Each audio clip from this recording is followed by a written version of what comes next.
예, 안녕하세요. 오늘은요, 부활의 복음 두 번째 시간으로서 부제를 이렇게 달아봤습니다. 왜 부활인가? 왜 부활의 복음이 중요한가? 왜 부활인가? 뭐 이런 주제로 한번 이야기를 해보려고 합니다. 예. 예수님만 십자가에서 죽은 거 아니라고 제가 저번 시간에 그런 이야기를 했었어요. 그죠? 많은 사람들이 십자가에서 죽었는데 부활이 없다면 예수님도 십자가상에서 죽은 수많은 사람들 중에 하나에 불과하다는 이야기를 했었죠. 그죠? 부활이 있었기 때문에 십자가 복음이 진실로 십자가 복음다워질 수 있는 것이다. 이런 맥락으로 이야기를 했었습니다. 그래서 십자가 복음에서 부활의 복음으로 나아가야 된다. 뭐 이런 이야기를 했었던 것 같아요. 그죠? 오늘은 이제 왜 부활의 복음인가라는 주제입니다. 두 번째 시간인데 우선 말씀 구절을 두 개 찾고자 합니다. 예. 되게 중요한 말씀이에요. 꼭 이렇게 좀 따로 곱씹어 보셨으면 좋겠어요. 첫 번째는요, 고린도전서 15장 17절 말씀이에요. 예. 제가 이렇게 말씀을 적어서 하는 경우는 이번이 처음인 것 같은데 너무 중요하다고 생각을 해서 미리 한번 적어봤습니다. 찾아보시면 알겠지만 고린도전서 15장 17절은요, 그리스도께서 다시 살아나신 일이 없으면 너희의 믿음도 헛되고 너희가 여전히 죄 가운데 있을 것이요. 이렇게 나옵니다. 이 말을 바꿔보면요, 이렇지 않겠어요? 그리스도께서 다시 살아나신 일이 있으면 너희의 믿음도 참되고 너희가 여전히 죄 가운데 있지 않을 것이요. 이렇게 되겠죠. 그죠? 자, 이 부활이 믿어짐으로써 믿음이 참된다는 얘기죠. 예. 그죠? 그리고 여전히 죄 가운데 있지 않을 것이요. 이렇게 된다는 얘기죠. 그죠? 그래서 이 부활이 믿어지지 않아가지고 그동안 어떤 일들이 있었어요. 죄 가운데 있기 때문에 어떤 죄는 극복을 한 것 같은데, 그죠? 어떤 특정한 죄에서는 계속 꼬꾸라지고, 이런 것들을 반복을 해왔잖아요. 그죠? 어떤 죄는 이긴 것 같고, 어떤 죄는 진 것 같고, 어떤 죄는 이긴 것 같고, 이긴 것 같고, 이긴 것 같다가 결국은 결정적인 순간에 예수님이 안 드러나고 자아가 드러나고, 그죠? 이러한 일들이 반복이 되었겠죠. 이게 반복이 되었죠. 고질적인 문제들이 있었죠. 왜? 부활이 가려지면은 거기서 벗어날 수가 없는 거예요. 이긴 것 같은데 어떤 죄에서는 지고, 그죠? 왜? 죄 가운데 있으니까는요. 근데 여러분 한번 생각해 보세요. 고린도전서잖아요. 이게 고린도전서 말씀이잖아요. 고린도전서는 고린도 교회에다가 보낸 편지잖아요. 그죠? 그럼 고린도 교회에 어떤 문제들이 있었어요? 뭐 아시는 분도 아실 거예요. 은사들이 풍성했는데 은사에 대해서 바른 이해가 있지 않았죠. 누구 은사가 크냐, 네 은사가 크다, 내가 잘났다, 약간 그런 것들, 뭐 전국 은사 자랑 대회, 뭐 이런 분위기, 그죠? 사실 은사는 나타나면은 그냥 감사한 거, 안 나타나도 그만인데, 그게 중요한 게 아닌데, 그죠? 무언가 나타나는 거에 시선이 쏠려서 정말 중요한 걸 놓치는 거죠. 자, 한번 생각해 보세요. 부활을 안 믿는데 그 사람의 은사가 임했어요. 근데 여전히 죄 가운데 있어요. 어떻게 될까요? 말로가 안 좋은 은사자들이 한둘인가요, 지금? 처음에는 잘 시작한 것 같은데, 그죠? 부활의 복음.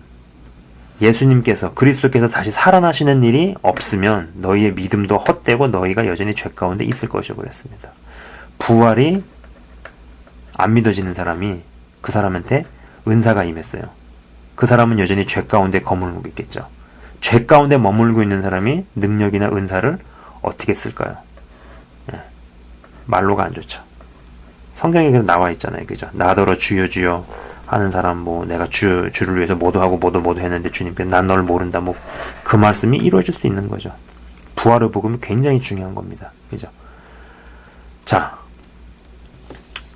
또 그러면 어떤 이 구절이 있냐면요. 여기 보신 것처럼 요한복음 2장 22절 말씀 한번 읽어보시면 좋을 것 같아요. 죽은 자 가운데서 살아나신 후에야 제자들이 이 말씀하신 것을 기억하고 성경과 및 예수의 하신 말씀을 믿었더라죠. 그죠? 이 말씀은 다시 얘기하면은 이거랑 똑같은 거 아니겠어요? 죽은 자 가운데서 살아나시기 전에는, 예수님께서 살아나시기 전에는 제자들이 이 말씀하신 것을 기억치 못하였고 다 까먹었다는 얘기죠. 성경과 및 예수의 하신 말씀을 믿지 않았더라. 이게 똑같은 얘기죠. 그죠? 그죠? 그렇기 때문에 부활이 정말로 믿어져야 예수님께서 다시 살아나셨다라는 것이 내 심령 안에 확실하게 박혀야지 예수님께 하신 말씀이 다 믿어지는 거예요. 그러면 이 부활이 믿어지지 않으면 어떤 일이 일어나겠어요? 말씀을 믿음이 있어도 그게 믿음이 이제 병든 믿음이 되거나 아니면은 취사 선택의 믿음이죠. 어떤 건 믿어지는데 어떤 건 안 믿어지고 나의 어떤 이익과 결부되면은 그거는 믿는다든지 아니면 나의 생각이나 내가 그냥 본래 가지고 있는 믿음과 일치한다 그러면 믿는데 다른 거는 안 믿는다든지 이렇게 되는 거죠. 그죠? 그거의 해결책이 뭐겠어요? 부활이 믿어지는 겁니다. 죽은 자 가운데서 예수님께서 살아나신 것이 확실하게 믿어졌을 때 비로소 제자들이 말씀하신 것들을 기억해내고 예수님께서 하신 말씀을 믿었더라 이렇게 기록이 되어 있어요. 그럼 이제 결론적으로 이렇게 얘기할 수 있는 거예요. 부활이 믿어져야지 죄 가운데서 거하지 않게 됩니다. 최종적으로. 근데 적지 않은 사역자들이 그렇게 얘기를 하잖아요. 십자가 복음에서 죄는 다 끝났다라고 얘기하죠. 그죠? 십자가에서 우리의 죄는 다 해결이 됐다라고 얘기하지만은 이 말씀을 자세히 보면은 십자가 복음에다가 부활의 복음까지 붙어가지 않으면 십자가 복음도 확실하게 심령에 박히지만은 부활의 복음까지도 확실하게 심령에 박히지 않으면은 니들은 여전히 죄 가운데 있을 것이라고 얘기하죠. 그죠? 이게 가려지는 가운데서 은사가 임해요. 은사가 임하면 어떻게 되겠어요? 여전히 죄 가운데 있는데 그 은사 가지고 누굴 위해서 쓸까요? 결국은 나 자신을 위해서 쓰겠죠. 그죠? 은사자들의 말로가 비참해지는 거죠. 그리고 그런 사람들이 고린도 교회에 많았나 봅니다. 많았으니까는 사도 바울이 이런 얘기를 했겠죠. 괜히 이런 얘기를 했겠어요? 예? 그죠? 그래서 부활의 복음이 확실하게 믿어져야지 죄 문제가 온전하게 해결이 되는 거고 부활의 복음이 확실하게 믿어져야지 우리의 믿음이 온전해지는 거죠. 사실 믿는다 하면서 부활이 안 믿어지니까 믿는다 하면서 취사 선택을 하잖아요. 어떤 건 믿고 어떤 건 안 믿고 어떤 건 믿어지고 어떤 건 안 믿어지고 그러면서 말씀을 전할 때 자기도 안 믿어지는 것을 다른 사람한테 이야기를 하죠. 그러면서 이걸 믿어라. 얼마나 괴롭겠어요. 그죠? 이게 얼마나 고통이에요. 그렇다고 이런 얘기 할 수 있어요. 사실 전 안 믿어지는데 여러분은 믿으시기 바랍니다. 이런 말 못 하잖아요. 50부 양보해가지고 그런 말 했다고 치자고요. 그 교회 계속 나가시겠어요? 못 나갈걸요? 그렇지 않을까? 그죠? 자, 그래서 부활의 복음이 굉장히 중요한 거죠. 어떻게 보면은 이 두 가지들은요, 믿음 생활하면서 굉장히 고질적으로 우리가 겪는 것들이잖아요. 그렇다고 누구한테 얘기도 못하고, 왜냐면 나를 보는 시선이 있으니까. 그래서 나는 믿음 좋은 사람으로 인정을 받아왔으니까. 근데 사실 이 문제가 얼마나 큽니까? 이게 해결이 되려면은 예수님께서 다시 살아나신 부활의 복음이 확실하게 믿어지면은 비로소 죄의 문제가 온전하게 해결이 되는 거고 비로소 믿음이 온전해지는 거죠. 그게 안 되면 어떻단 얘기겠어요? 죄 문제 극복한 것 같은데 어떤 건 또 넘어지고 그죠? 이런 거의 반복이죠. 그게 극복이 안 되면은 어떤 거는 믿어지고 어떤 건 안 믿고 병든 믿음이거나 취사 선택하는 믿음 이렇게 가는 거죠. 이 두 문제가 얼마나 큽니까? 사실 누구한테 말도 못하고 하는 이 두 문제가 얼마나 크냐고요. 그거를 해결하는 게 이제 이 부활이라는 거죠. 여러분 아시겠죠? 제가 보통은 이런 말씀을 적어가지고 하는 일이 없어요. 뭐 제 방송 이렇게 보신 분들은 아시겠지만은 필요할 때는 그냥 뭐 고린도전서 15장 17절 뭐 이렇게 쓰잖아요. 근데 오늘은 제가 이거를 미리 적어가지고 준비를 했어요. 왜냐면은 읽어보면서 곱씹어 보니까 너무 중요한 말씀인 거예요. 너무 중요한 말씀인 거예요. 그죠? 그러면서 이제 드는 생각이 그거죠. 야, 이 부활만 가리면 딴 게 다 작동을 해도 이상하게 병들게 작동하게 만들 수 있구나. 그리고 그렇게만 만들어도 사단은 자기의 목적을 다 수행할 수 있겠구나라는 생각이 드는 거죠. 그죠? 얼마나 중요한 겁니까? 그래서 여러분도 이 방송을 보시는 분들도 뭐 십자가 복음에 대해서는 이야기하고 싶지 않아요. 워낙 많이 들었고 그리고 대부분의 사역자들이 얼마나 많이 강조를 해요. 그죠? 십자가 사건에서 십자가 죽음에서 모든 죄가 죄사함 받았다. 많이 강조하죠. 그러나 부활에 대해서는 강조를 하시는 분들이 굉장히 적다라고 생각을 해요. 그렇지만은 이 부활의 복음이 얼마나 중요하냐 이거죠. 십자가 복음이 확실하게 믿어지는 거에 부활의 복음 또한 예수님께서 살아나신 것 또한 확실하게 내 심령에 박힐 때 비로소 이런 문제가 해결이 되는데 온전히 죄 문제가 해결이 되고 온전한 믿음에 가게 되는데 한편으로는 수천 년의 세월 동안 사단이 이 부분을 굉장히 정말 효과적으로 잘 가려놨구나. 잘 가리는 데 성공을 했구나. 이런 생각을 해봅니다. 네. 자, 결론을 내겠습니다. 네. 오늘 말씀은 딱 두 개예요. 네.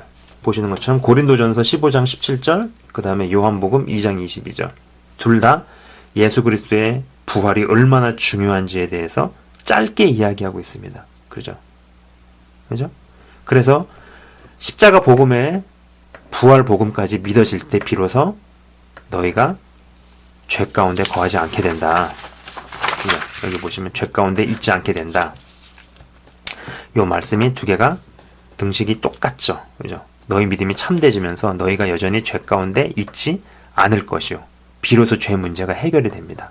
아마 자아가 온전히 죽게 된다라는 거죠. 그죠? 사실 이 자아 문제, 교회 오래 다니고 신앙생활 오래 했는데도 자아가 안 죽는 경우가 허다하죠.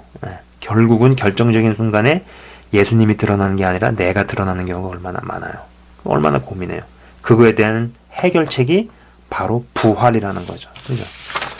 여기 보세요. 또 사실 말씀이 다 믿어지지. 어떤 건 안 믿어지나 막 자기 막 자책하고 막 이러잖아. 나는 왜 이런 건 못 믿고 여전히 뭐 교회를 몇 년을 다녔는데, 그게 문제가 아니라 몇 년을 다니고 이런 게 중요한 게 아니라 결국은 죽은 자 가운데서 살아나신 것이 확실하게 믿어질 때, 확실하게 믿어질 때 비로소 성경과 및 예수의 하신 말씀이 온전히 믿어진다라는 거죠. 그 얘기는 살아나기 전에는 예수님의 부활을 우리가 믿지 않게 되면은 성경과 및 예수의 하신 말씀을 절대 믿지 않게 된다라는 거죠.